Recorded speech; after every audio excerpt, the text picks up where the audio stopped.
Hi అందరికీ. ఇక్కడ నేను పెసరట్టుకి ప్రిపరేషన్ చేస్తున్నాను. నేనేమి కార్తీక దీపం వంటలకంత ఫేమస్ కాదు వంటలకి. బట్ ఏదో మా నాన్నమ్మ రెసిపీస్, మా అత్తమ్మ రెసిపీస్ కాపీ కొట్టి కానీ చేస్తుంటాను. ఇక్కడ పెసరట్టుకి పచ్చి పెసలు ఒక 3 గ్లాసెస్ అండ్ బియ్యం ఒక గ్లాస్ తీసుకొనేసి ఒక 2, 3 టైమ్స్ వాష్ చేసుకొని సోక్ చేసుకోవాలి. సోక్ చేసుకొని నైట్ అంతా పెట్టుకుంటే బాగా సోక్ అయిన తర్వాత అట్టు కూడా బాగా క్రిస్పీగా బాగా టేస్ట్గా వస్తుంది. ఇక్కడ సోక్ చేసేసుకొని పక్కకు పెట్టేసుకున్నా నేను. ఇంకా మార్నింగ్ చట్నీకి ప్రిపరేషన్ చేస్తున్నాను.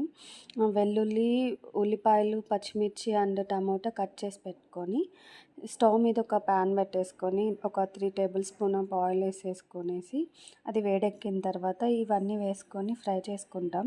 కొంచెం ఫ్రై అయిన తర్వాత టమోటాలు వేసుకోవాలన్నమాట. టమోటాలు వేసుకునేటప్పుడు కొంచెం సాల్ట్ వేసుకుంటే త్వరగా మగ్గిపోతాయి టమోటాలు అనేవి.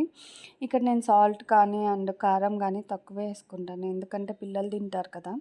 యాక్చువల్లీ మేము కూడా కొంచెం ఉప్పు కారాలు తక్కువే తింటాము. మా అమ్మ వాళ్ళ ఇంట్లో కూడా తక్కువే తింటారు, నాకు అదే అలవాటు తక్కువగా తిని. ఇక్కడ బాగా మగ్గిపోతాయి సాల్ట్ వేసుకుంటే. మీరు మీ రుచికి తగినట్టు సాల్ట్ వేసుకోండి మంచిగా.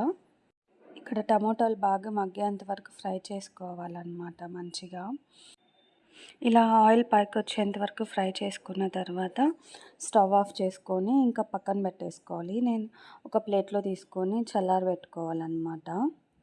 మంచిగా బాగా త్వరగా చల్లారిపోతుంది. నేనైతే అలానే చేస్తాను. ఇక్కడ దాని తర్వాత నేను బ్యాటర్ ప్రిపరేషన్కి ఇక్కడ సోక్ చేసుకున్న పచ్చి పెసలు అండ్ కొంచెం అల్లం, పచ్చిమిర్చి వేసుకొని కొంచెం వాటర్ పోసుకొని బ్యాటర్ ప్రిపేర్ చేసుకున్నాను. జీలకర్ర కూడా వేసాను, ఆ క్లిప్ నేను తీయలేదు, మర్చిపోయాను అనమాట. బ్యాటర్ కొంచెం వాటర్ వేసుకొని మంచి దోశ కన్సిస్టెన్సీ చేసుకోవాలి.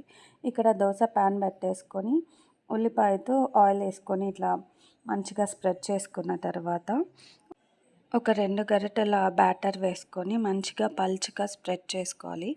ఇక్కడ పెసరట్టు పల్చగా వేసుకుంటేనే టేస్టీగా అండ్ క్రిస్పీగా బాగా వస్తుంది అనమాట.